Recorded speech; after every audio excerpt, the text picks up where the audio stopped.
Okay, so in the last class हम लोगों ने कहाँ तक कर लिया था? Variation in G with due to effect of its height, depth, rotation, shape, ये सारी चीज़ें हम लोगों ने कर ली थी। आज का जो टॉपिक है बेटा उससे थोड़ा सा आगे चलते हैं। तो आज का टॉपिक होने वाला है, ये हमारे पास होने वाला है बेटा ग्रेविटेशनल पोटेंशियल। किसका होने वाला है? Gravitational potential. ग्रेविटेशनल पोटेंशियल क्या कहता है, पहले इस चीज़ को समझ लेते हैं और उसके बाद ये चीज़ हम लोग रिलेट करेंगे फॉर डिफरेंट बॉडीज, जैसे कि एक रिंग के लिए क्या होती है, एक हॉलो स्फीयर के लिए क्या होती है, सॉलिड स्फीयर के लिए क्या होती है, ये सारी चीज़ें आज हम लोग देखने वाले हैं। हालांकि मैं इसको रिलेट इस तरीके से करूंगा कि आप लोगों को पुरानी चीज़ों को याद करने में कोई दिक्कत भी नहीं होगी और हमारे पास चीज़ें आ भी जाएंगी। बात कर लेते हैं 10th क्लास की। हाँ, 10th क्लास तो पढ़िए ना, 10th क्लास के द्वारा सारे। हाँ, तो 10th क्लास में आप लोगों ने एक चीज़ पढ़ा था कि जो आपका पोटेंशियल है, ये आपके पास क्या होता था? Work done per unit charge. Potential is equals to work done per unit charge होता था। लेकिन ये पोटेंशियल तो इलेक्ट्रिसिटी के लिए था और मैंने कहा है आपको कि भाई ग्रेविटेशन और इलेक्ट्रोस्टैटिक्स जो है आपस में रिलेटेड है। तो आप एक काम करिए, यहाँ से चार्ज डालिए और यहाँ पर आप लिख दीजिए potential is equals to work done per unit mass, यानी कि W/m work done per unit mass आपके पास क्या आ जाएगा बेटा? आपका पोटेंशियल आ जाएगा। कौन सा पोटेंशियल आएगा? ग्रेविटेशनल पोटेंशियल आएगा। अच्छा, पोटेंशियल की अगर मैं बात करता हूं तो पोटेंशियल का मतलब क्या है कि भाई कितनी ताकत है उसमें, है ना। जैसे मैं आपसे कहता हूं कि मैं ताकतवर हूं तो आप मान लेंगे कि हाँ सर आप बहुत ताकतवर, पर भाई कोई मुझसे अगला बंदा आ जाए, वो मेरे से ज़्यादा ताकतवर हो जाए तो फिर मैं थोड़ी ताकतवर हूँ। तो बेटा मैं ताकतवर हूँ XYZ से, यानी कि पोटेंशियल अकेले की कभी नहीं निकाली जाती, पोटेंशियल कंपैरिजन में निकाला जाता है। और मेरा पोटेंशियल कितना ताकतवर है कैसे पता पड़ेगा? मेरे पोटेंशियल को मैं किसी और के पोटेंशियल में से सब्ट्रैक्ट करूंगा। अगर भाई मेरे से कोई तगड़ा बंदा है तो उसका पोटेंशियल कितना है, जब उसका पोटेंशियल और मेरा पोटेंशियल सब्ट्रैक्ट होगा तभी तो पोटेंशियल निकाला जाएगा। यानी कि पोटेंशियल जनरली निकाला जाता है in terms of potential difference, इसलिए हम लोग इसे क्या लिखते हैं? Delta V। क्या लिखा जाता है? डेल्टा। बेसिकली डेल्टा V कुछ भी नहीं है यार, ये VA माइनस VB मान लो। अगर दो पॉइंट है आपके पास A और B, इस पॉइंट का जो पोटेंशियल, इस पॉइंट का जो पोटेंशियल है ये आप कैसे निकालेंगे? तो आप कहेंगे कि सर आप कहां पर गए और कहां पर थे उस समय पर। तो जैसे कि आप यहां पर थे इनिशियली और यहां पर थे फाइनली, लेट्स से इनिशियल या फाइनल। तो बेटा पोटेंशियल हमेशा निकाला जाता है फाइनल माइनस इनिशियल से, यानी कि अगर ये कंडीशन लगाई जा रही है, अगर ये कंडीशन लगाई जा रही है, इसका मतलब क्या है कि आप B पर इनिशियल थे निकल जाएगा, इसको हम लोग इसको हिसाब के लिए ये इनिशियल हो जाएगा, ये फाइनल हो जाएगा। तो हमारे पास क्या आ जाएगा? VA माइनस VB हमारे पास पोटेंशियल आता है, यानी कि डेल्टा V लिख सकता हूं, इसको तो डेल्टा V लिख सकते हैं, इज इक्वल टू W/m। ये हमारा पोटेंशियल को डिफाइन करने का एक तरीका है in terms of generalized term जो हम लोगों ने क्लास 10th में पढ़ी थी। लेकिन ग्रेविटेशन की टर्म्स में हम लोग सिर्फ इतने को पोटेंशियल डिफाइन करने से काम नहीं चला पाएंगे। क्यों? ग्रेविटेशनल पोटेंशियल जो हमारे पास इस चैप्टर में डिफाइन होता है वो हमसे पूछता है कि मान के चल लीजिए अगर आपके पास कोई एक बॉडी है n और इससे कोई एक आर्बिट्री डिस्टेंस, आर्बिट्री मतलब कहीं पे भी एक डिस्टेंस है r जो कि एक स्पेस के अंदर है, इस स्पेस के अंदर है ये डिस्टेंस। अब आप क्या कर रहे हैं? एक टेस्ट मास, मैंने टेस्ट मास को आपको इंट्रोड्यूस करा दिया। टेस्ट मतलब एक ऐसा मास जिसका हम लोग मान के चल रहे हैं कि कोई मास नहीं है, वास्तव में ऐसे मास का एग्जिस्टेंस नहीं है, बट हम लोग फिर भी मान के कि उसकी प्रेजेंस में मुझे इसका इफेक्ट चेक करना है। ठीक है, अब मैंने कहा कि मेरे पास एक टेस्ट मास पड़ा हुआ है इन्फिनिटी का। क्या पड़ा हुआ है बेटा? मेरे पास एक मेरा टेस्ट मास पड़ा हुआ है। ग्रेविटेशनल पोटेंशियल की डेफिनेशन होती है कि जब आप किसी भी एक टेस्ट मास को इन्फिनिटी से लेकर किसी भी एक ऐसे पॉइंट में लेकर आते हो in space without changing it's kinetic energy, यानी कि इसको इतना धीरे लेकर आए हो कि आपने इस बॉडी की काइनेटिक एनर्जी को चेंज नहीं किया है। वैसे तो प्रैक्टिकली ये पॉसिबल बहुत ही मुश्किल है, लेकिन फिर भी ग्रेविटेशन के पोटेंशियल कॉन्सेप्ट को समझने के लिए हम लोग यही डिफाइन करते हैं। क्या डिफाइन करते हैं? दोबारा समझ लेते हैं। Work done, gravitation potential define है work done per unit mass in carrier. Work done per unit mass तो ग्रेविटेशन पोटेंशियल है ही। अब इसको मैं डिफाइन कर रहा हूं in terms of gravitational potential जो हमें डेरिवेशन में लेके आनी है। तो work done per unit mass in bringing that mass from infinity to any point in space. मैंने कहा कि भैया आप जो है यहां पर लेके आ रहे हैं, ठीक है। तो आप इस स्पेस में कहीं पर भी उसे x डिस्टेंस, यहां से इस मास से x डिस्टेंस की दूरी पर आप लोग जो है इसको इस तरीके से लेके आ रहे हैं कि अब ये जो छोटा मास है यहां पर, अब ये कहाँ है हमारे पास, इंफिनिटी पे नहीं है, ये कहाँ पर है हमारे पास, एट पॉइंट एक्स, छोटा मास यहाँ तक आप ले आए। अब दो तीन चीजें बेटा आप लोगों को याद रखनी होती है, क्या कि आपके पास जो आपका पोटेंशियल होता है इंफिनिटी पर, इसको हम लोग जीरो लेकर चलते हैं, इसको हम लोग क्या लेके चलते हैं, जीरो लेकर चलते हैं। वैसे मैं अगर आपको बता दूं तो ऐसा क्यों लेते हैं तो आपको भी थोड़ी देर में समझ में आने वाला है, इसकी बेफिक्र रहिए आप। बट अभी के लिए आप बस ये मान के चलो कि आपका v infinity is equal to कितना हो जाएगा, जीरो, ठीक है।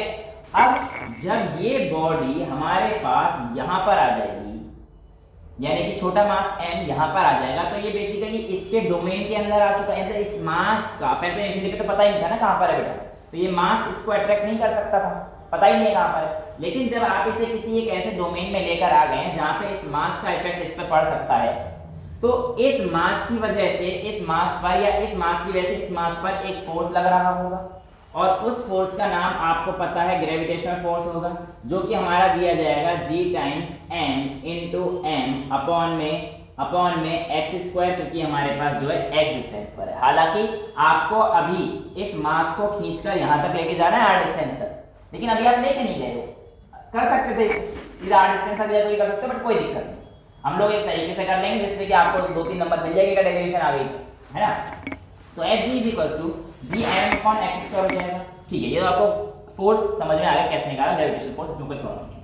अच्छा, अब मैं आपसे कहता हूं वर्क डन आपने कितना किया होगा। देखो आपको यहाँ पे मैं 2-3 डेफिनेशन बता देता हूं, delta v is equals to w/m, ये आपको याद रखना है बिल्कुल ध्यान से, क्योंकि इसका यूज मैं करूंगा बिल्कुल।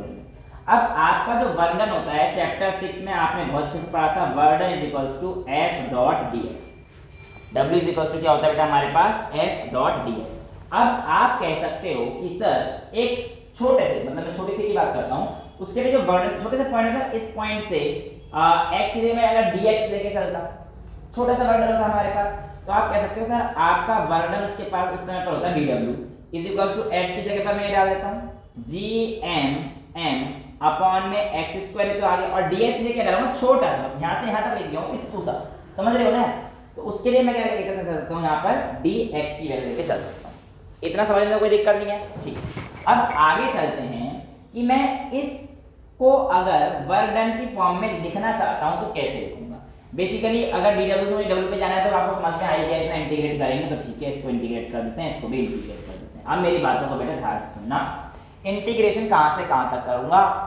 कई बार क्या करा जाता है कि हम लोग जो है यहां से लेकर इनफिनिटी तक का इंटीग्रेशन करते हैं, फिर माइनस प्लस के साइन में दिक्कत करते नहीं, जो कॉन्सेप्ट है हम लोग उसी से चलेंगे, क्योंकि माइनस प्लस के साइन में दिक्कत कभी नहीं आएगी, कभी नहीं आएगी अगर आप कॉन्सेप्ट से चलो। देखो कॉन्सेप्ट क्या कहता है, इनफिनिटी से लेकर r तक आएंगे, तो यानी कि हमारी इनिशियल लिमिट क्या थी इनफिनिटी से, और फाइनल लिमिट क्या है, हमें इस r तक आना है। देखो x तक तो मैं कह रहा हूं कोई एक आर्बिट्री पोजीशन थी, r भी आर्बिट्री, x भी आर्बिट्री, तो यार r पॉइंट कहीं पे मान लो, लेकिन मैं कह के चल रहा हूं कि आपका जो फाइनल पॉइंट है ना, इस मास को आपको यहां तक लेके आना है, तो आपका फाइनल पॉइंट तो ये हो गया, और इनिशियल पॉइंट इनफिनिटी था, तो यानी कि आप upper limit minus lower limit ही करेंगे, तो अपर लिमिट आपकी क्या हो जाएगी, r, इनफिनिटी तो हमारे पास इनिशियल पोजीशन है, और फाइनल पोजीशन क्या है हमारे पास, r। इतना क्लियर है, बस अगर इतना क्लियर है तो आपको कोई दिक्कत आएगी नहीं। तो वर्क डन आपके पास कितना हो जाएगा, देखिए gmm अपॉन x स्क्वायर और dx अपॉन x स्क्वायर का इंटीग्रेशन कितना होता है बेटा, देखो इसका हो जाएगा -1 अपॉन x, जिसको समझ में नहीं आया है वो ऐसे देख ले, इसको ऊपर पहुंचा दो, x की पावर -2 हो जाएगा, तो x की पावर -2 प्लस 1 अपॉन -2 प्लस 1, तो ये कितना हो जाएगा, x की पावर -1, ये कितना हो जाएगा बेटा, x की पावर -1 अपॉन -2 प्लस 1 कितना हो गया, -1, तो मैं इसको जो है माइनस ले लेता हूं, समझ गए ना, ये तो माइनस समझेगा, तो -x की power -1 equals to -1 upon x बनेगा इसका, यार ये वाला माइनस इधर आएगा, x की पावर -1 को 1 अपॉन x लिख सकते हैं, ठीक है। तो w is equals to gm, m तो मैं बाहर ले लेता हूं, ये तो कांस्टेंट है, इसका कोई काम है नहीं। अब जो बचा dx upon x square integration कितना आया था हमारे पास, -1 अपॉन x आया था, बिल्कुल परफेक्ट है। एक काम करिए, इस माइनस को आप बाहर पहुंचा दीजिए, तो आपके पास w is equals to work done is equals to g times mm minus का अपॉन में 1 अपॉन x, और इंटीग्रेशन में कहां तक ली थी, इनफिनिटी से r तक की, तो माइनस तो बाहर पहुंच चुका है, पे 1 अपॉन x बचा है, यहाँ पे कितना बचेगा, 1 upon r minus 1 upon infinity, 1 upon r रहने वाला है, इसमें कोई अंतर नहीं होने वाला। इनफिनिटी की वैल्यू क्या होती है, 1 अपॉन इनफिनिटी 0, तो आपके पास आपका वर्क डन कितना आ जाएगा, -gmm अपॉन में r, ये आपका आएगा नेट वर्क डन। लेकिन मैंने आपको बताया आपको निकालना क्या है, पोटेंशियल। तो पोटेंशियल क्या होता है, वर्क डन पर यूनिट मास, और मास कौन सा, जिसकी इफेक्ट में कोई चीज चेक करी जा रही है।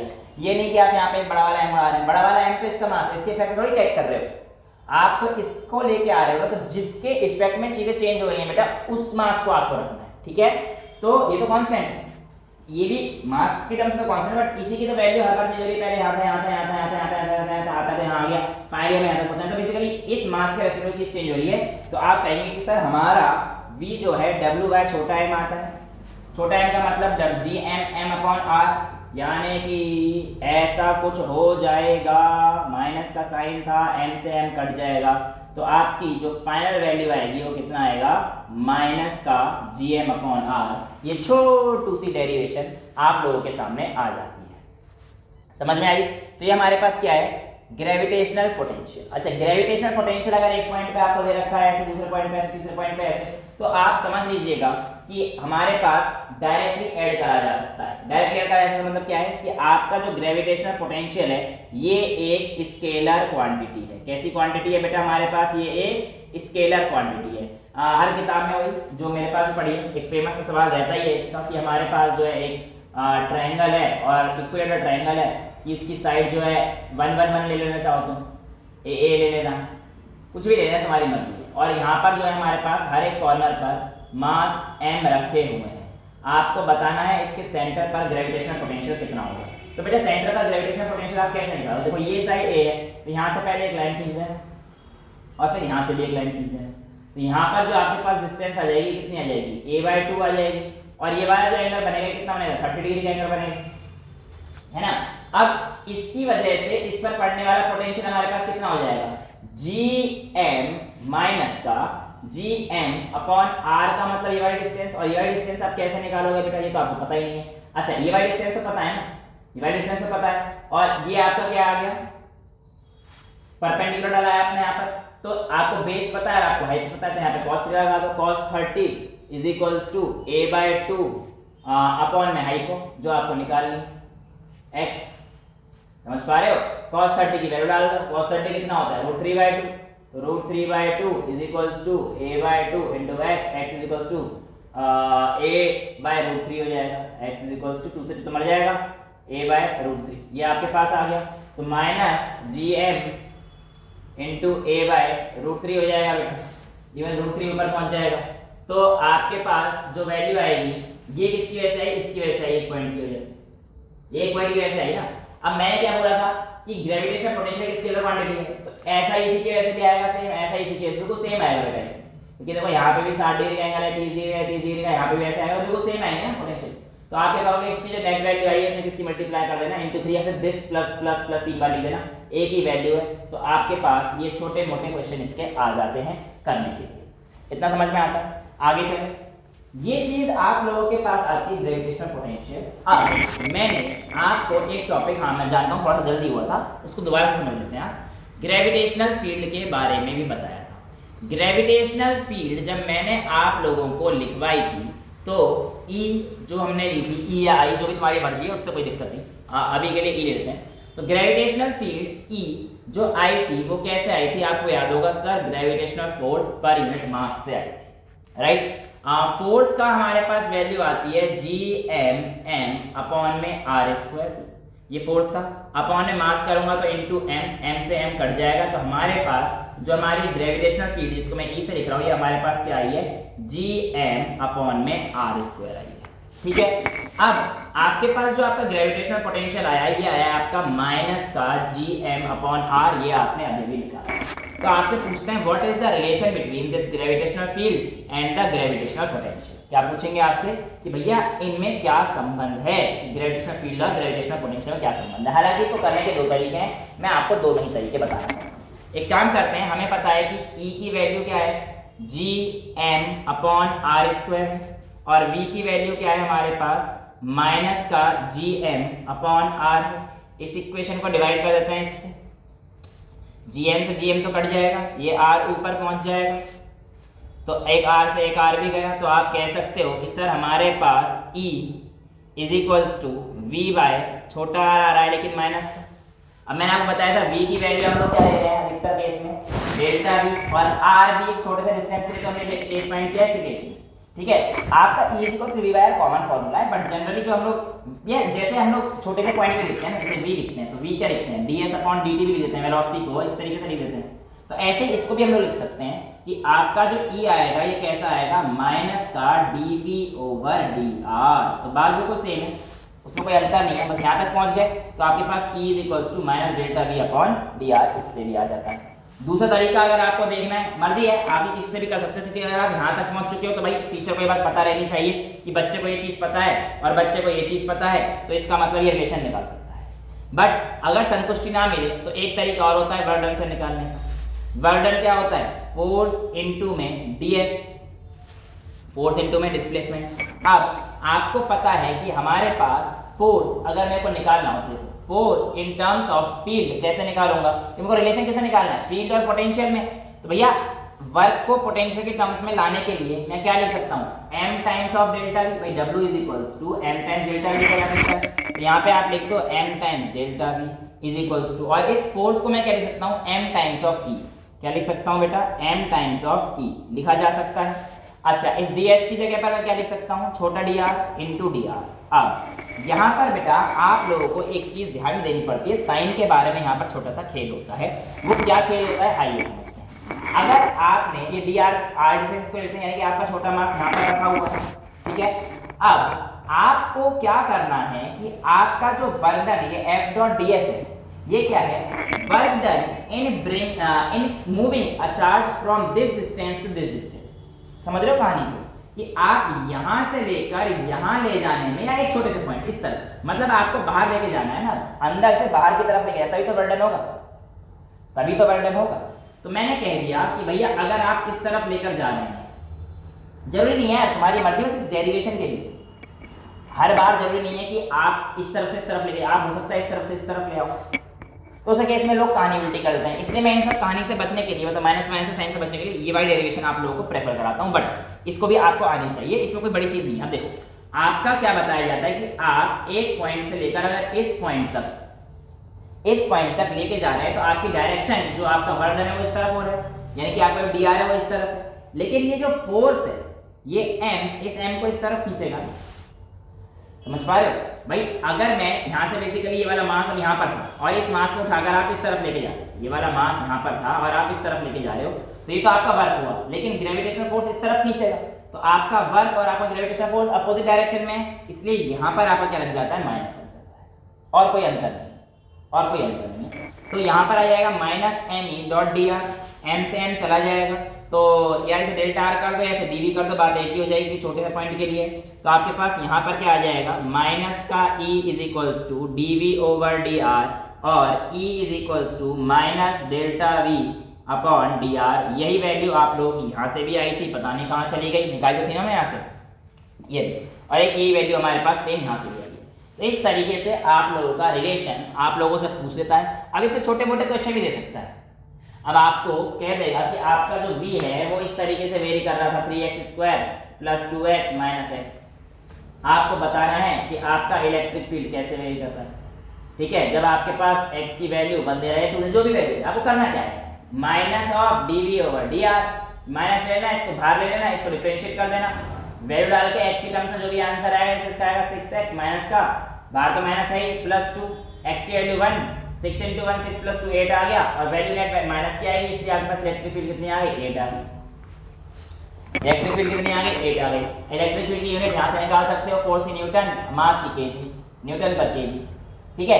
ये सारी चीजें आप लोगों से छोटी मोटी चीजें इसमें पूछ सकता है। अब उल्टा केस अगर मैं कर दूं तो जैसे कि आपको दे देगा कि v है, v मान के चलो अगर इस इक्वेशन को ये तो आपने e दे दिया, अब आपको दे देगा e वेरी कर रहा है इस तरीके से, मतलब इसी को e बना दिया और आपसे पूछे कि v कितना होगा at x is equal to 0 से लेकर x इज इक्वल टू 1, तो आप क्या करोगे यार, आपको पता है ना कि आपको e दे रखा है और dv पूछा, तो e dot dr is equal to dv, यानी कि इंटीग्रेशन करना पड़ेगा, तो इसका इंटीग्रेशन कर देना इस सारे टर्म। बेसिक इंटीग्रेशन डिफरेंशिएशन तो आपको आती है ना, तो ये चीज हम लोगों के पास आती है ग्रेविटेशनल पोटेंशियल को समझने पर ही, ठीक है।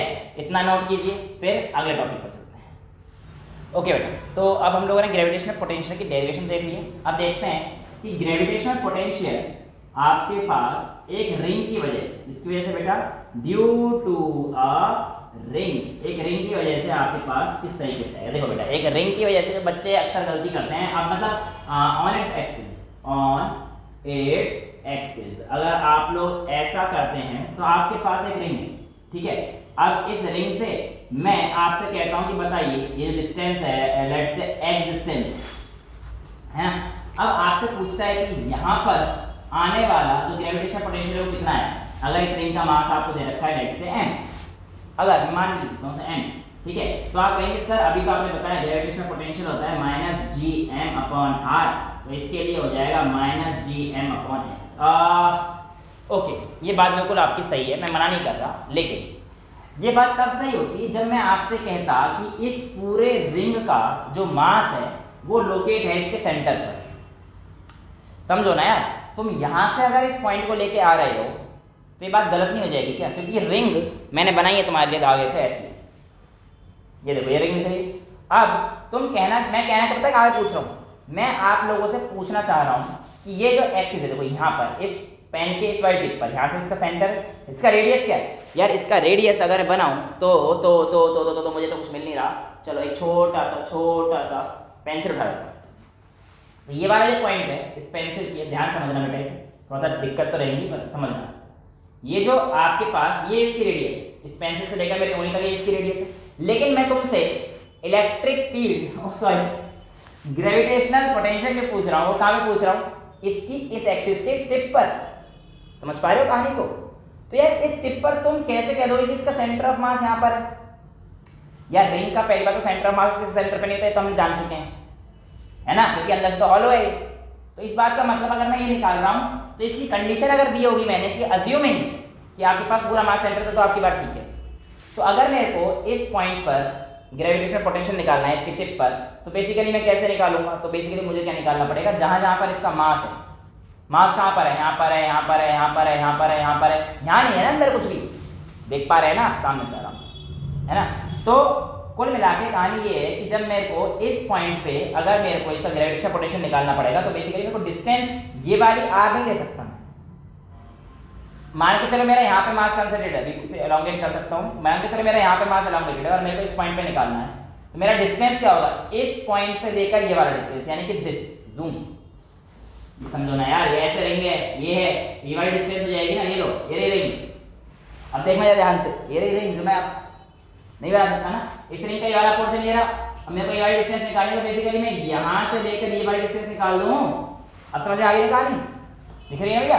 ये इसकी एक्सिस थी, यहाँ से लेकर यहाँ तक की डिस्टेंस निकालो, वो काम चल जाएगा। जो पेंसिल वाला पॉइंट पकड़ा था, ये क्या है? इसका रेडियस आर, ये क्या है? इसका रेडियस आर। और इस पॉइंट पे एक छोटा सा जो मास है वो मास मैंने मान लिया डीएम। भाई सीधी सीधी बात है, इस रिंग के इस पॉइंट पे मास कितना है? डीएम। फिर यहाँ पे डीएम, यहाँ पे डीएम, यहाँ पे डीएम। देखिए यहाँ पे आप ध्यान से देखो, इस डीएम से जो ये वाली दूरी है, ये हो या फिर इस डीएम से हो या फिर इस डीएम से, ये कभी चेंज नहीं होगा। समझ पा रहे हो ना? अब ध्यान से देखो ना तुम, यहाँ पर एक पॉइंट है तो यहाँ से भी उतनी दूर है, क्योंकि तो रिंग है ना सर्कुलर फॉर्म में, तो यहाँ से लेकर ये वाली दूरी कभी चेंज नहीं होगी। यानी कि चाहे यहाँ से लो, यहाँ से लो, तुम्हें यहाँ पे 2D फिगर में देखने में ऐसा लगा ना, 3D फिगर में देख लो, यहाँ से यहाँ तक की जो फिगर है, ये वाली जो लाइन है, यहाँ से भी उतनी डिस्टेंस पे, यहाँ से भी उतनी डिस्टेंस पे, यहाँ से भी, यहाँ से हर जगह से उतनी डिस्टेंस पे। तो कुल मिला के कहानी कितनी आ जाएगी कि मैं आपको यूज तो ही करूंगा gm/x, बट यहाँ पे x की डिस्टेंस डिवाइड, यानी कि बेसिकली हाइपोटेन्यूज हो जाएगा।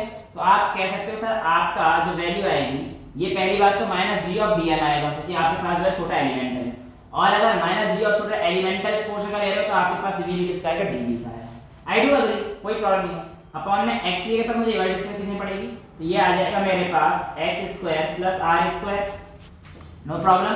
यहाँ से g कॉमन है, x क्या चेंज होगा? नहीं, क्योंकि ये फिक्स पॉइंट मैंने दे दिया है, फिक्स पॉइंट देने से x पे निकालो, और r भी चेंज नहीं होने वाला। तो आप कह सकते हो कि sir on integrating dv = minus का g बाहर ले लेता हूँ, इंटीग्रेट से dm होगा, क्योंकि मेरे पास ये वाला टर्म भी हमारे पास क्या है बेटा? कांस्टेंट, ये भी चेंज नहीं होगा। dm का इंटीग्रेशन करूंगा धीरे धीरे करके, कहां तक पहुंच जाऊंगा? dm का इंटीग्रेशन हम लोग कर चुके हैं, m तक पहुंच जाएंगे। तो आपके पास v = -gm/x² + r², ये छोटू सी वैल्यू आपके सामने आ जाती है। ठीक है, ये चीज समझ में आ गई है। अब अगर मैं आपसे कहता हूं कि आपके सामने V है और आपसे कहा जाएगा कि आप इलेक्ट्रिक फील्ड बताइए कितना होगा, तो क्या आप निकाल सकते हैं? निकाल तो लेना चाहिए। क्यों? कि आपको पता है कि सर E का रिलेशन जो है वो होता है minus of dV over dr। E का जो रिलेशन है वो मैं क्या करके चल रहा हूँ, dV ओवर dr।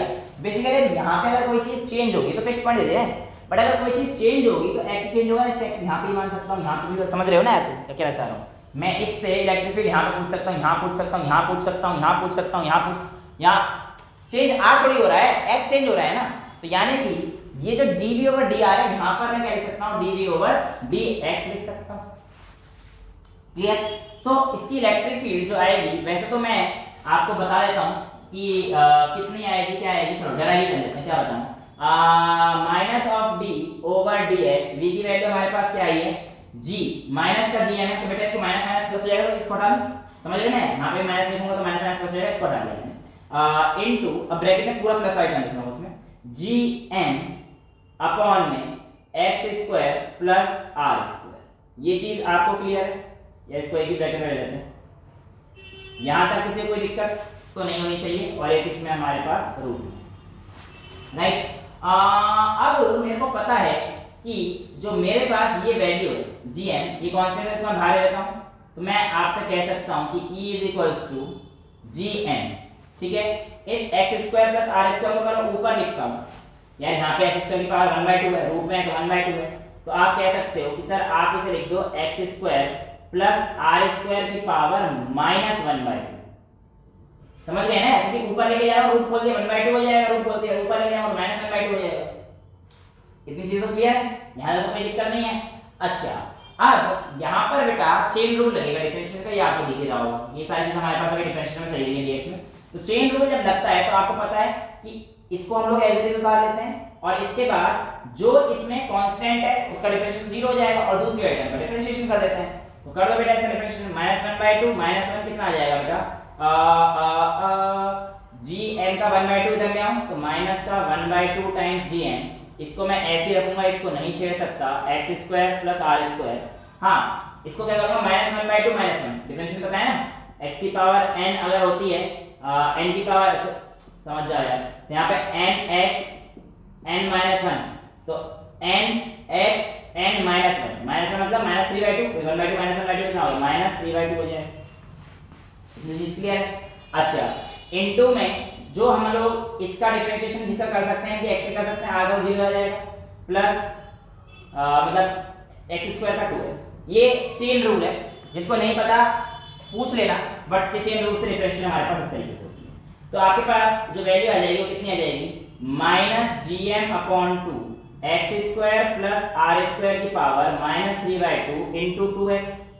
2 से 2 उड़ जाएगा, माइनस 3/2 को मैं नीचे लिख सकता हूं, तो आपके पास वैल्यू कितनी आ जाएगी इलेक्ट्रिक फील्ड की, माइनस gm, 2 से 2 तो कट गया बेटा, अपॉन में क्या बचा, x square plus r square की पावर, अभी नीचे लेके जाएगा तो प्लस हो जाएगा 3/2 इंटू एक्स। यानी कि आपके पास जो इलेक्ट्रिक फील्ड आती है किसी भी रिंग की, वो कितनी आएगी, minus gm into x upon में x square plus r square की पावर 3/2। ठीक है, अगर मैं आप लोगों से यही चीज बोलता हूं कि आप लोग एक हॉलो स्फीयर के लिए और सॉलिड स्फीयर के लिए भी बेटा आपको पोटेंशियल और इलेक्ट्रिक फील्ड निकालनी है, तो हम लोग कैसे निकालेंगे, इसको इधर रखता हूं, इसको इधर लिखता हूं। ठीक है, तो बेटा अब हमें क्या निकालना है कि जैसे मैं आपसे कह देता हूं, इसी में मतलब पोटेंशियल तो आपको निकालना है, आपको फाइंड करना है ग्रेविटेशनल पोटेंशियल फॉर, आप निकाल दीजिए हॉलो स्फीयर के लिए। इसके लिए निकाल दीजिए हॉलो स्फीयर। जब देखो बेटा हॉलो स्फीयर के लिए मैंने आपको बताया था, फोर्स कैलकुलेट करवाया था मैंने आपको, अगर आपको याद हो,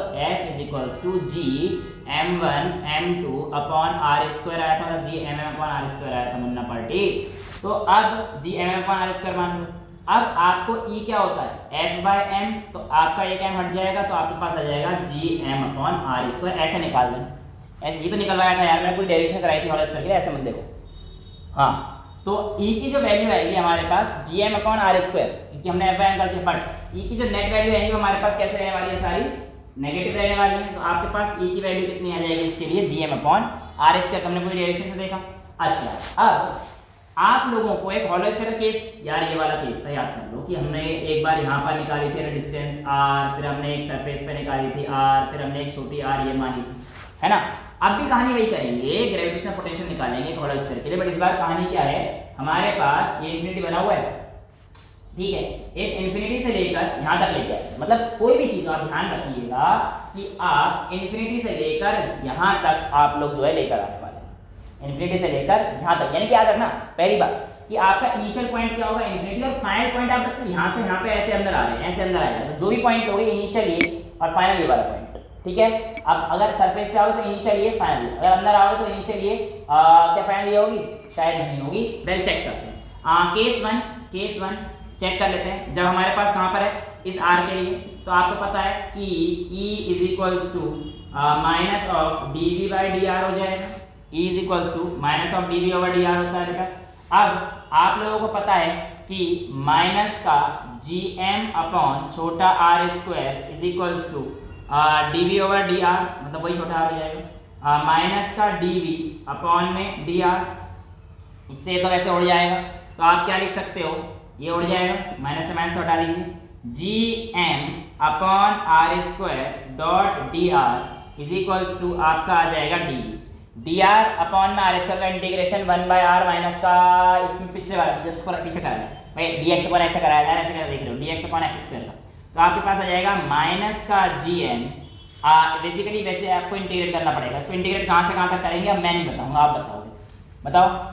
हाँ, इन्फिनिटी से r तक, क्योंकि बेटा फाइनल इनिशियल पॉइंट ये है, फाइनल पॉइंट ये है, तो आप कहोगे सर इसको इन्फिनिटी से, इसको यहाँ तक, इसको इन्फिनिटी से और इसको r, ठीक है।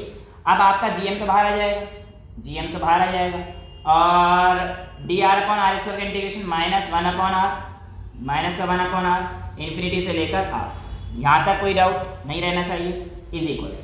अब बेटा मेरे पास dv की जो इंटीग्रेशन आएगी, ये आएगी आपके पास v of r minus v of infinity. अब v एट इन्फिनिटी जीरो होता है, अच्छा मैंने बताया बताया नहीं क्यों होता है, बेटा देखिए v एट इन्फिनिटी से जीरो होता है क्योंकि आपको फॉर्मूला मिल चुका है, v का value v is equals to gm by r होती है, और अगर r के लिए इन्फिनिटी पे हो जाए तो v इज इक्वल्स टू कितना जाएगा जीरो, r अगर इनफिनिट हो जाए तो v is equals to zero, तो v इनफिनिट तो आप जीरो लिख सकते हो, तो basically v at this r, v at r is equals to minus ji m 1 upon r की जगह upper limit minus lower limit 1 upon r minus 1 upon infinity, minus 1 upon infinity will be again zero, तो basically यहाँ पे अरे यार ऐसे देख रहे हो तुम तो, माइनस जी m 1 upon r minus 1 upon infinity हो जाएगा। अब इस वैल्यू को हम लोग क्या करेंगे, ये जीरो हो जाएगी, इसको सीधे सीधे लिख दो, minus G M upon r is equals to v r, यानी कि इस आर पे जो आपका पोटेंशियल आएगा वो कितना आएगा बेटा, माइनस का जी एम अपॉन आर, ठीक है।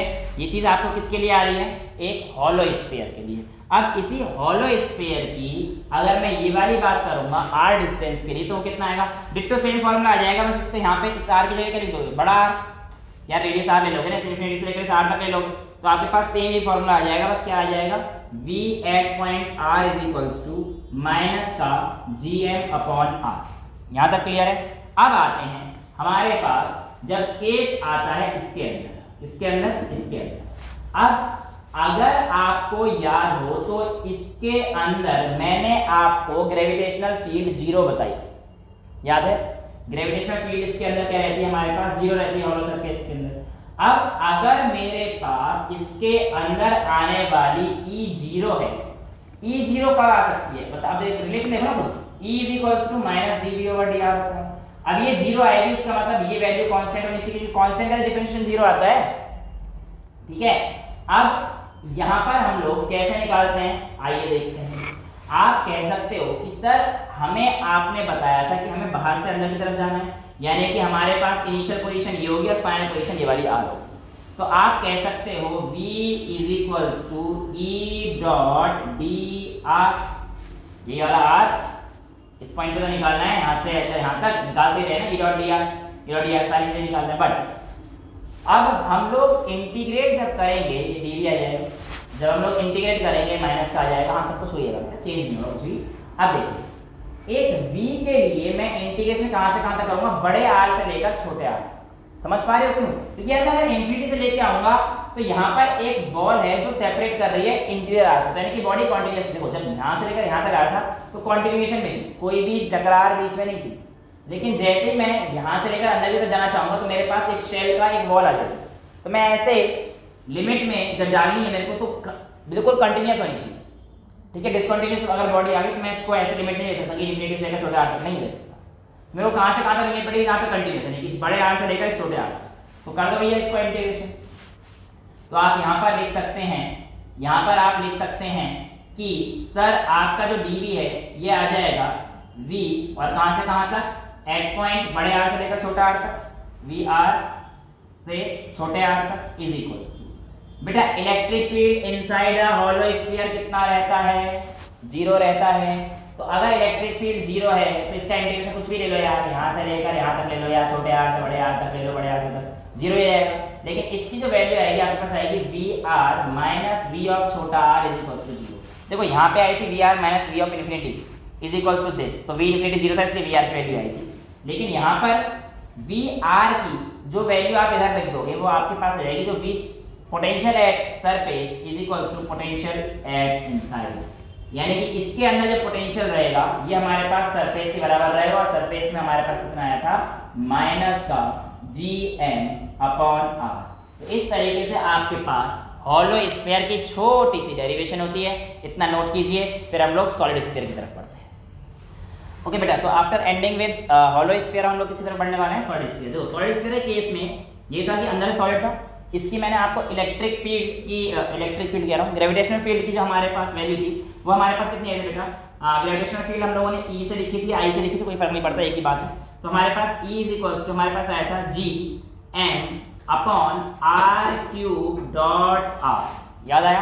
क्योंकि हमारे पास जो इसका मैंने ग्राफ बनाया था, अगर आपको याद है डायरेक्टली प्रोपोर्शनल का बनाया था, डायरेक्टली प्रोपोर्शनल बनाया था बेटा। सो अब हमने 3 केस लेने भाई कि एक पॉइंट जब हमारे पास आर यहाँ पर है छोटा, एक जब हमारे पास r is equals to r के इक्वल है, और एक तीसरा केस जब हमारे पास हमारा आर यहाँ पर, राइट।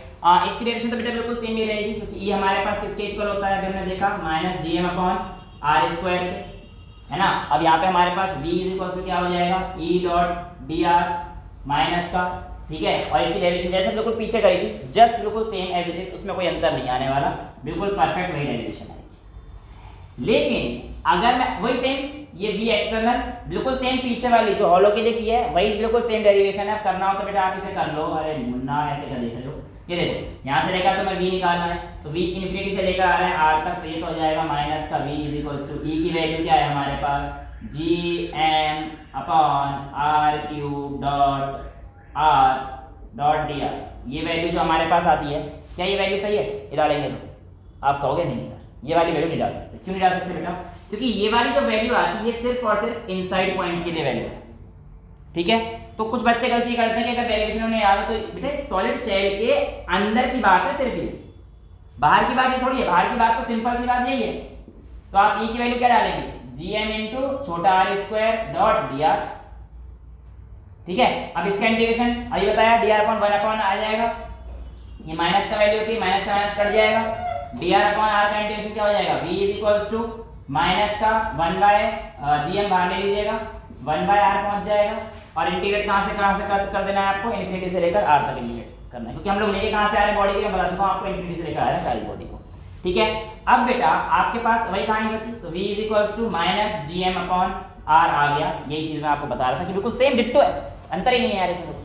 अब अगली बार बात करूंगा सरफेस पे, तो बिल्कुल यही वैल्यू बस 0 से लेकर कहां तक कर देना है, इसको इंटीग्रेट करना, बिल्कुल सेम ही कहानी आ जाएगी। यहाँ तक तो कोई दिक्कत नहीं होनी चाहिए।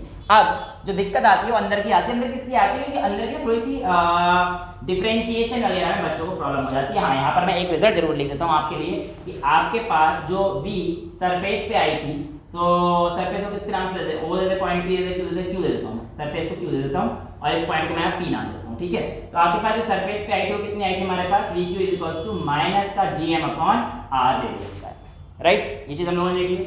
अच्छा अब आपको पता है कि ई इनसाइड हमारे पास ये वाली वैल्यू होती है, ई इनसाइड तो हमारे पास ये वाली होती है, और आपको ये भी पता है कि E is equals to dv over dr, ये भी किसका हमारे पास नेगेटिव का, ठीक है। अब आप कह सकते हैं कि सर आपका जो dv आएगा वो आएगा E डॉट dr, क्या आएगा E डॉट dr। लेकिन फिर से वही कहानी जो मैंने आपको हॉलो के लिए समझाई थी, क्या कि हॉलो के लिए जब इनसाइड बॉडी की वैल्यू मैंने ली थी बेटा, तो उसके लिए इंटीग्रेशन करते समय मैंने इन्फिनिटी से लेकर मैं इस r तक नहीं आ सकता। क्यों? क्योंकि यहाँ पे एक वॉल आ गई है और वॉल आने की वजह से हमारे पास कॉन्टिन्यूस रहेगी नहीं रही बॉडी, तो हमें इंटीग्रेशन हमेशा कॉन्टिन्यूस बॉडी का करना है। तो यानी कि इसकी इंटीग्रेशन की लिमिट कहाँ से होगी, जाना बाहर से अंदर ही है, तो यहाँ से लेकर और यहाँ तक की वैल्यू, मतलब यहाँ से लेकर अंदर तक के लिए r वैल्यू को ले सकता हूँ। तो यानी कि यहाँ से लेकर और यहाँ तक की वैल्यू को मेरे को जो है बेसिकली देखना पड़ेगा, यहाँ की वैल्यू बड़ा r और यहाँ की वैल्यू छोटा r, ये आपको पता ही है। अब कहानी खत्म, पैसा हजम, माइनस का dv equals to E dot dr होता है। अब बेटा आप लोगों को कुछ भी नहीं करना है, इंटीग्रेट कर लीजिए। dv को कहाँ से इंटीग्रेट करेंगे, आप कहना कि सर फाइनल हमारे पास ये वाली वैल्यू होगी अंदर, क्योंकि हम लोग बाहर से अंदर की तरफ जा रहे हैं, तो आप कहेंगे q से लेकर और p तक हम लोग माइनस का dv को काउंट करेंगे, ठीक है। सो यहाँ पे हमारे पास जो वैल्यू आएगी ये माइनस का dv is equals to minus, बेटा अभी माइनस माइनस काट दूं तो ये वैल्यू भी हमारे पास क्या आने वाली है, माइनस आती है, तो मैं ये दोनों वैल्यू के माइनस बढ़ा देता हूँ, ठीक है ना। ये वैल्यू हमारे पास माइनस ही रहती है। अब यहाँ पर देखिए ध्यान से, e की वैल्यू मैं इसको डायरेक्ट लिख देता हूँ, gm अपॉन r क्यूब को बाहर ले लिया है मैंने, तो यहाँ पे हमारे पास क्या आ जाएगा माइनस का। अब यहाँ पर क्या आ जाएगा, इंटू r था, तो r डॉट dr का इंटीग्रेशन करूंगा, और r डॉट dr का इंटीग्रेशन कहां से कहां तक करूंगा बेटा, ये वैल्यू वही रहेगी, बड़े r से लेकर छोटे r तक इस बार मेरे को क्या करना पड़ेगा, इंटीग्रेट करना पड़ेगा, ठीक है। तो हमारे पास यहाँ पे dv क्या लिख सकता हूँ, vp माइनस vq लिखा जा सकता है, vp माइनस vq, देखो vq की वैल्यू माइनस का gm अपॉन r है, तो vp माइनस माइनस प्लस हो जाएगा, तो plus gm by r is equals to minus का gm upon r cube, minus का gm अपॉन r क्यूब। अच्छा, इस r डॉट dr का इंटीग्रेशन क्या हो जाएगा हमारे पास, r स्क्वायर, क्या हो जाएगा बेटा हमारे पास r स्क्वायर हो जाएगा। अच्छा, r स्क्वायर को मैं कहां से, r स्क्वायर बाय 2 होगा, ठीक है, कहां से कहां तक करना है, बड़े r से छोटे r, तो एक स्टेप और बढ़ा देता हूं आप लोगों के लिए। तो बेटा इसकी वैल्यू यहां पे लिख देता हूं फटाफट से, कितनी आ जाएगी, vp, इस gm को इधर लेके चले जाओ, इस gm बाय r को इधर लेके चले तो माइनस का हो जाएगा। तो बेसिकली आपके पास एक गलती है इसमें, जो है प्लस ही लिखना, प्लस ही लिखना, e इनसाइड प्लस का, e इनसाइड कितने का आता है, प्लस का, तो ये वैल्यू लिख सकते हैं, ठीक है। और कोई अंतर नहीं है, बिल्कुल सही है, और कोई अंतर नहीं है, ठीक है, क्योंकि फिर डायरेक्शन में बारह दिक्कत आ जाएगी बेटा। अब देखिए vp इज इक्वल्स टू हमारे पास आ जाएगा gm upon r cube into, अब मैं वैल्यू डालने जा रहा हूं बेटा, यहाँ पे क्या आ जाएगा r स्क्वायर बाय 2, छोटा r स्क्वायर आ जाएगा ना, छोटा r स्क्वायर बाय 2 माइनस यहाँ पे कितना आ जाएगा, बड़ा r स्क्वायर बाय 2। लेकिन अभी ये वाली वैल्यू इधर लेके आऊंगा तो ये कितनी आ जाएगी, माइनस का gm अपॉन r। यहाँ तक क्लियर है, यहाँ तो कोई प्रॉब्लम नहीं है, ठीक है। अब आपको पोटेंशियल निकालना है पी पॉइंट का, तो ये कितना आ जाएगा g। अब एक काम करो, इस पूरी टर्म में से आप माइनस का gm upon r cube common ले लो, क्या कॉमन ले लो, माइनस का gm upon r cube. Sir यहाँ से तो लिया जा सकता है, पर यहाँ से कैसे लें, अरे बेटा अगर gm upon r cube common लेना है तो यहाँ पे आप into r square multiply r square कर सकते हो, मान के एज्यूम कर लिया ना, तो ठीक है, आप माइनस करेगा, देखिए क्या लोगे, माइनस का कॉमन लेंगे, तो आप यहाँ पे अगर माइनस का gm upon r cube common ले लेते हैं तो बेटा ये वाई टर्म प्लस की बन जाएगी, वाई टर्म माइनस की बन जाएगी, तो आपने माइनस कर लिया है, तो आप लिख सकते हैं r स्क्वायर बाय 2 माइनस छोटा r स्क्वायर बाय 2, और ये वैल्यू क्या बन जाएगी, तो gm बाय r क्यूब तो कॉमन आ गया है, gm भी कॉमन आ गया है, तो यहाँ पे क्या बचेगा मेरे पास, माइनस कॉमन लिया तो प्लस कितना बच जाएगा मेरे पास, r स्क्वायर। तो बेसिकली इस डंडे को हटा दूं क्योंकि साइड टर्म्स r स्क्वायर के बाद में, तो डंडे को भी यहाँ पे ला सकता हूँ, ठीक है। तो आपके पास जो v एट पॉइंट p आएगी कितनी आएगी, minus gm upon r cube. यहाँ पर देखो ऐसे हमारा 1 2 प्लस 1 3 हो जाएगा, 3r स्क्वायर बाय 2 माइनस छोटा r square by 2। So this is your final derivation for potential at point inside कितना होने वाला है, ठीक है। अगर आपको याद हो तो हमारे पास यहाँ पर इलेक्ट्रिक फील्ड जीरो नहीं होती थी इनसाइड, लेकिन हॉलो स्फीयर के लिए हमारे पास E क्या हुआ करता था, जीरो। तो इसी वजह से हमारे पास हॉलो के लिए अंदर की वैल्यू क्या आई थी, कांस्टेंट आई थी। अब यहाँ पर देखिए, यहाँ पर जो Vp की वैल्यू है कुछ आई है, ठीक है। अब अगर मैं कहता हूँ एट सेंटर पे R की वैल्यू क्या हो जाएगी, जीरो।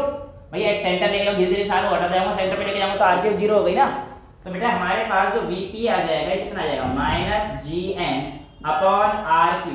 यार ये किसी भी टर्म जीरो हो जाएगी यार, इतना क्या करना है, तो इनटू डायरेक्ट मैं इसे ऐसे देता हूं इनटू 3/2 ऑफ r², लिखा जा सकता है r² से r गया तो आपके पास Vp कितना आ जाएगा 3/2 टाइम्स Gm ऑफ r आ जाएगा। ये कितना है Gm/r क्या था बेटा माइनस का Gm/r, अभी मैंने आपको लिखा था सरफेस का, तो यानी कि आप लिख सकते हो V P जो हमारे पास हो जाएगा 1.5 टाइम्स ऑफ किसका सरफेस का V/Q का। तो यानी कि इस बार जो हमारे पास वैल्यू है ये माइनस में, ये थोड़ी ज्यादा होती है, अंदर की तरफ जब हम लोग जाते हैं तो ज्यादा होती है, सरफेस पे आके एक पॉइंट पे मिल जाएंगे हमारे पास VQ जो हमें मिली गई है सरफेस पे, और फिर बाहर हमारे पास डिक्रीज कर रही है विद रिस्पेक्ट टू r। ठीक है, अब जो हमारे पास हॉलो का और सॉलिड का ग्राफ है वो बहुत इंपॉर्टेंट रोल प्ले करता है, मैं यहाँ पे बना रहा हूँ दोनों। ठीक है, देखो ग्राफ आपके पेपर में दो तरीके से आ सकते हैं। पहले मैं एक बार उसका रिजल्ट लिख दूं किसका, हॉलो वाले का। तो हॉलो वाले के केस में हमारे पास जो V आया था वो कितना आया था, V आउटसाइड के लिए आपके पास आया था माइनस का Gm/r।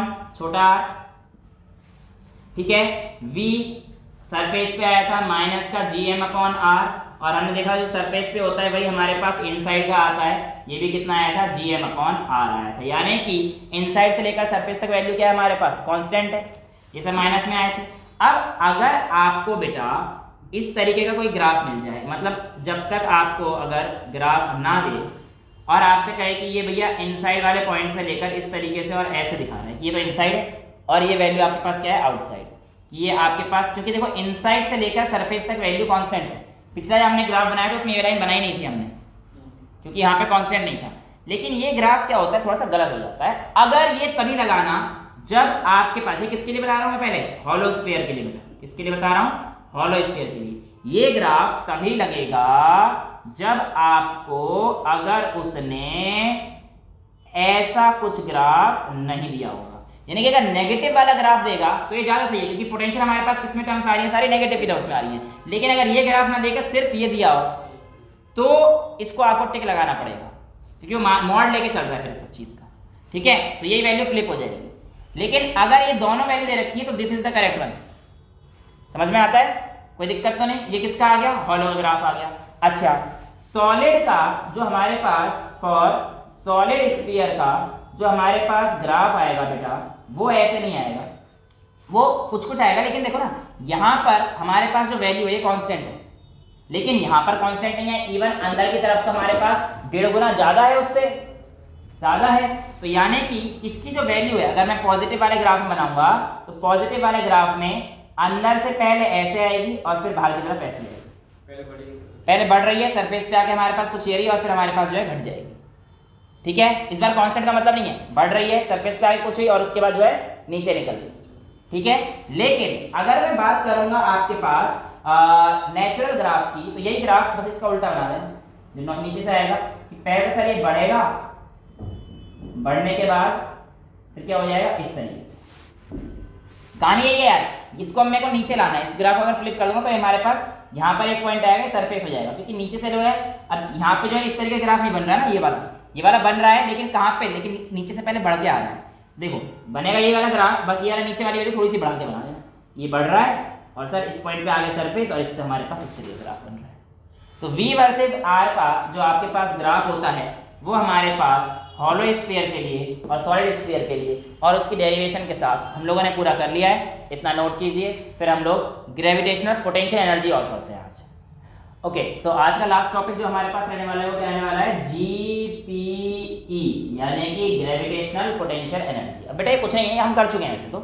अभी जो हमने पीछे वर्डन करा ना, सेम वही जो हमने वर्डन करा, बिल्कुल वही हमारे पास क्या है, ग्रेविटेशनल पोटेंशियल एनर्जी है, बस छोटी मोटी बातों का अंतर आ जाता है। देखो वर्डन निकालने के लिए मैंने कहा था कि अगर मान के चलते हैं यहाँ पर मेरे पास कोई बॉडी m ली थी मैंने, और फिर एक टेस्ट मास इन्फिनिटी पे लिया था, राइट। अब इस बार क्या कर रहा हूँ कि मैं एक स्पेसिफिक बॉडी ले लेता हूँ, यहाँ पर एक m1 ले ली, और यहाँ से मैं इस बार m2 बॉडी को लेके आ रहा हूँ, लेके इन्फिनिटी से आ रहा हूँ, टेस्ट मास नहीं है, m2 बॉडी को लेके आ रहा हूँ, यानी कि इसका कोई ना कोई इफेक्ट लगेगा, इसका कोई ना कोई मास है। टेस्ट मास की सबसे बड़ी दिक्कत ये थी ना कि हमारे पास तो कोई मास ही नहीं, कोई सिग्निफिकेंस नहीं है। लेकिन इस बार क्या कर रहा हूँ, फिर से वही कहानी, ये कोई भी पॉइंट होगा मेरे पास r डिस्टेंस पर, अभी तक मैं इसको कहाँ पे लेके आया हूँ, इसको मैं एक्स डिस्टेंस पर लेके आया हूं, इस पॉइंट से इस पॉइंट तक मैं क्या लेके आया हूं, एक्स डिस्टेंस तक मैं लेके आया हूं। ठीक है, अब आपको पता है W इज इक्वल्स टू हमारे पास क्या होता है, फोर्स इनटू में dx, work done is equals to force into displacement होता है बेटा।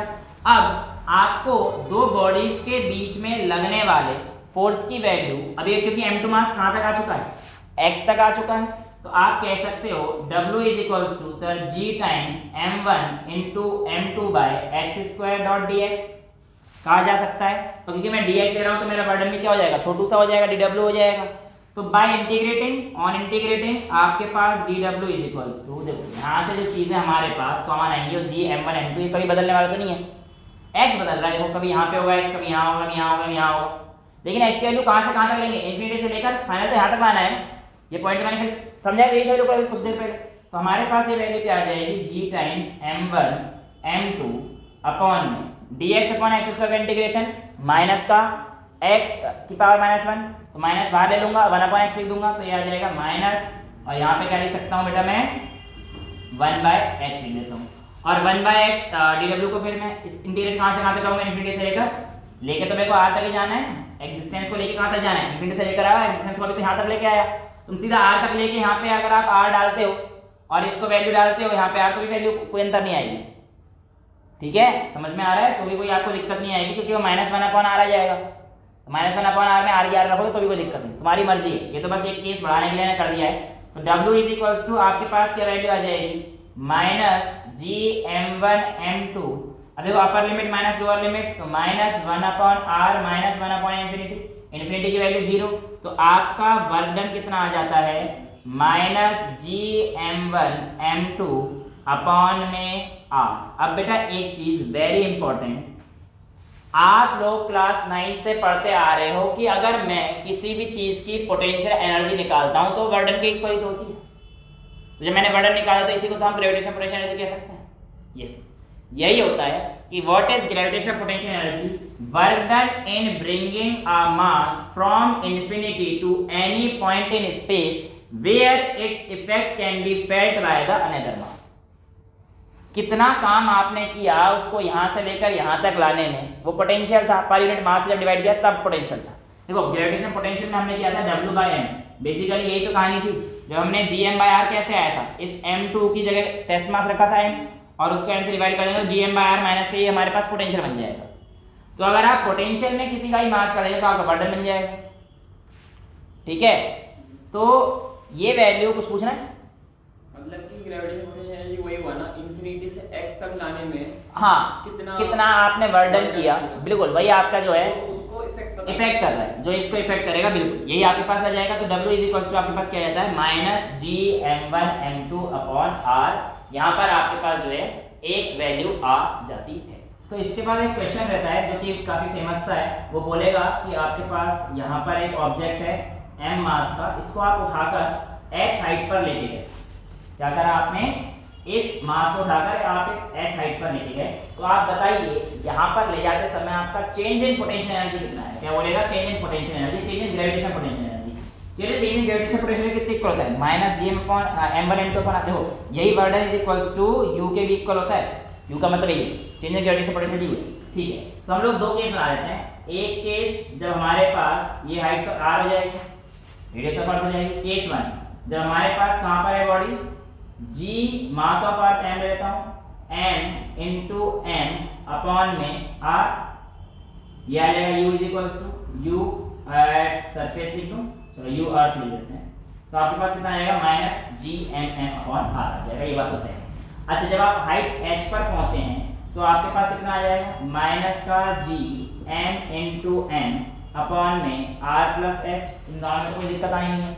आपको क्या करना होता है, जब भी हम लोग पोटेंशियल निकालते हैं तो पोटेंशियल निकालते समय बेटा Vf minus V initial, potential निकालते समय हमेशा फाइनल माइनस इनिशियल होता है, लेकिन जब भी हम लोग एनर्जी वगैरह निकालते हैं तो इस केस में बेटा हम लोग निकालते हैं इनिशियल माइनस फाइनल, यानी कि इनिशियल कितनी थी उसमें से कितनी खर्च हुई, ये तो मान के सकते हैं। तो इनिशियल हमारे पास कितनी है बेटा, माइनस का Gmm अपॉन r, और इसमें से आप माइनस करेंगे माइनस के Gmm upon r plus h दिया, तो आप यहाँ से Gmm, ये बेसिकली प्लस का आ जाएगा तो ये माइनस का आ जाएगा, तो आप Gmm को कॉमन ले लीजिएगा, जी एम को अगर आप कॉमन ले लेते हैं तो यहाँ से क्या बचेगा 1/r माइनस का, ये बेसिकली प्लस का हो जाएगा, तो प्लस का यहाँ पर क्या बचेगा वरना 1/r प्लस h। समझ गए, जी एम कॉमन ले लिया, यहाँ पे तो प्लस का जी एम था ना, यहाँ पे माइनस का बचेगा बस।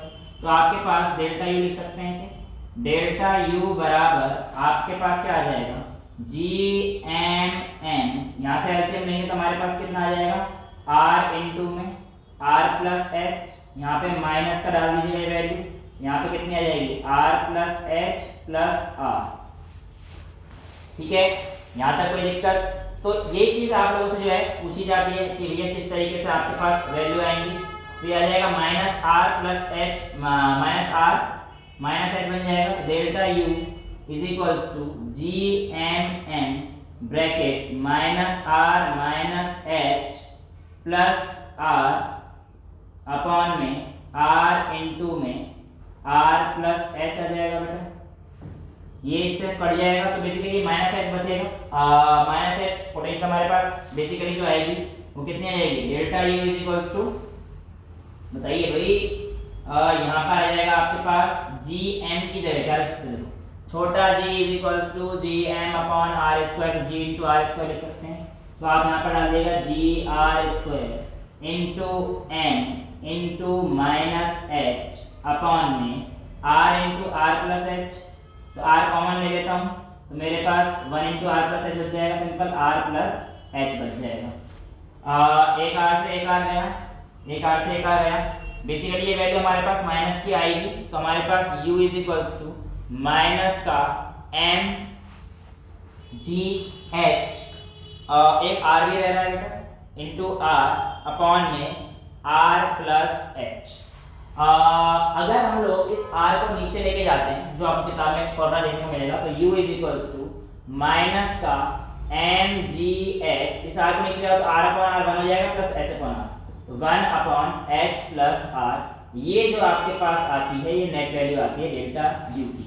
हालांकि कई बुक्स में जो है इसको मॉड लेके पॉजिटिव वगैरह भी लेते हैं, ठीक है। तो आप अगर करना चाहें तो आप क्या कर सकते हैं, r प्लस h में से इसे अगर माइनस करेंगे तो भी आपकी वैल्यू पॉजिटिव आ जाएगी, समझ पा रहे हो ना यार। अगर इधर r प्लस h रखोगे इधर माइनस r हो जाएगा, तो माइनस r प्लस h फिर माइनस कॉमन लेके वैल्यू यही आएगी। बट अगर आपके पास फाइनल आंसर में इन टर्म्स ऑफ माइनस आंसर रहता तो हो जाना चाहिए, लेकिन अगर आपके पास, अभी समझा देता हूँ कैसे, नेट वैल्यू मॉड में दे रखी है ऐसे mgh upon 1 plus h by r, तो भी दिक्कत वाली बात नहीं है, तो भी दिक्कत वाली बात नहीं। जैसे कि वो बोलेगा आपसे इसको मिटा देता हूँ कि एक हाइट है जहाँ पे आप h is equals to 2r पर लेके गए, तो वहाँ पे बताइए चेंज इन पोटेंशियल एनर्जी कितना होगा।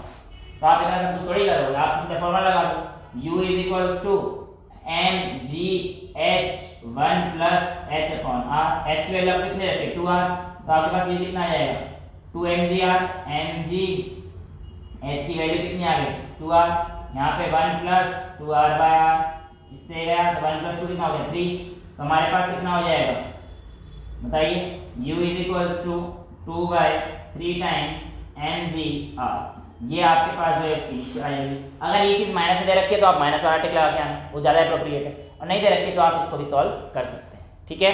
तो ग्रेविटेशनल पोटेंशियल एनर्जी के लिए और सबके लिए आज इतना ही रखते हैं। That's all for today, thank you so much.